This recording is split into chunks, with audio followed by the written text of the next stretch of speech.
So what makes you, well, you? Is it your family? Your biology? The shows you binge watch? The friends you choose? It's genuinely one of the biggest questions out there. And today, we're going to dig in and investigate all the different forces that are constantly shaping who we are. Let's just dive right in with a big one. Think about your life right now, or maybe your teenage years. How much did your friends shape your taste in music, your style, what you believed? A lot, right? But here's the real question. Are they truly the #1 most powerful force in making you who you are? Let's find out. All right, first up in our little investigation, the peer group. This is the suspect that most people point to right away, especially when we talk about those super important formative years. So the popular theory goes a little something like this. We learn how to act, what's cool, and what's expected of us from the people we hang out with. They kind of set the rules, and we tend to follow along just to fit in. And this is seen as being especially true when it comes to our gender identity. But, here's where the plot thickens. We all know people who don't just go with the flow. What about them? If peer pressure is this all-powerful thing, then how do we explain the rebels, the nonconformists? And this resistance, it pops up everywhere. You can see it in entire subcultures, like the punk movement, which was all about pushing back against mainstream expectations. Or you can see it on an individual level. People who deliberately choose gender-neutral clothes or androgynous hairstyles that totally defy the neat little boxes their peers might expect. So clearly, the peer group theory doesn't tell the whole story. Okay, so if it's not just our friends, let's bring in another powerful suspect, our own biology. Is it possible that who we're meant to be is kind of hardwired into us from day one? This whole perspective argues that nature gets a pretty big head start. The idea is that our biological makeup programs us for certain roles in society, especially when it comes to gender, long before our friends or anyone else can have their say. This idea was really captured in a classic theory from the sociologist Talcott Parsons. He basically argued that men are biologically suited for what he called instrumental roles, the breadwinners, working outside the home. Meanwhile, women are supposedly suited for expressive roles, like nurturing kids and managing the household. From this point of view, our identity isn't something we learn so much as it is something that's just rooted in our DNA. So our next agents of identity are two places where we spend a ton of our time growing up: home and, of course, the classroom. Before we even have a peer group to worry about, we have our family, and they give us that very first blueprint for who we are. Research by Michael Lamb found that kids are basically expert observers. They watch their parents like hawks and mimic their behaviors and expectations, especially around gender.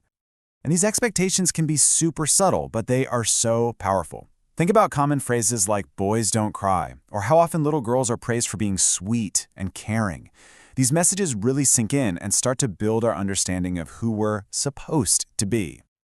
And then we get to school, and the lessons just keep on coming. But beyond math and history, there's something sociologists call the hidden curriculum. It's this set of unspoken rules and values that reinforces all sorts of societal norms. And yeah, that includes a lot about gender. For instance, if you look at a lot of textbooks, they often show men as leaders and women in more passive roles. And it goes beyond the books, too. The whole school culture can play a part.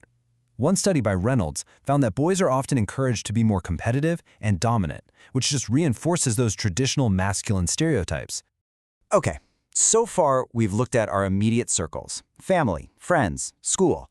Now let's zoom out and look at the wider world, at the messages we get from our screens and from some of society's oldest institutions. The media is a huge player in this game. It doesn't just hold a mirror up to our world, it actively helps build it. Sociologists call this creating hegemonic representations, basically the dominant or normal ideas about things like youth. The media literally shapes what we think is normal, what we find attractive, and what we're supposed to want. So, in short, the media acts like this incredibly powerful teacher. It passes on cultural values, tells us exactly what to buy to fit in, and is constantly defining what is and isn't desirable. And it's shaping our identity every step of the way. And what about religion? Well, the sociologist Emil Durkheim had this fascinating take. He saw religion as a kind of social glue. Its main job, he argued, is to hold society together by reinforcing all the shared ideas and values that make us feel like we're part of something bigger. So, here's the interesting part. Even if you aren't personally religious, its influence is probably still there. Just think about major life events like weddings or funerals. A lot of the rituals and values tied up in those ceremonies have religious roots that have been shaping our social norms for centuries. Okay, we've looked at peers, biology, family, school, media, and religion. We've got all of our suspects lined up. So now it's time to solve the puzzle and figure out how all these pieces actually fit together. And here's the crucial thing to remember. This isn't a competition. It's not one thing versus another. It's way more like a recipe with a whole bunch of ingredients. You start with a base of biology, then the family adds the first blueprint. Pretty soon, your peers become a social mirror, and all the while, school's hidden curriculum, the media's world stage, and religion's social glue are all mixing in at the same time. And that brings us to our final verdict. The idea that our friends, or our parents, or our DNA, or any one thing is the most important factor is just too simple. The truth is, our identity is a complex, ongoing conversation between all of these forces. What we learn at home gets reinforced or maybe challenged at school, which is then reflected or maybe twisted by the media, all built on that biological foundation we started with. Which leaves us with one last pretty big thought to chew on.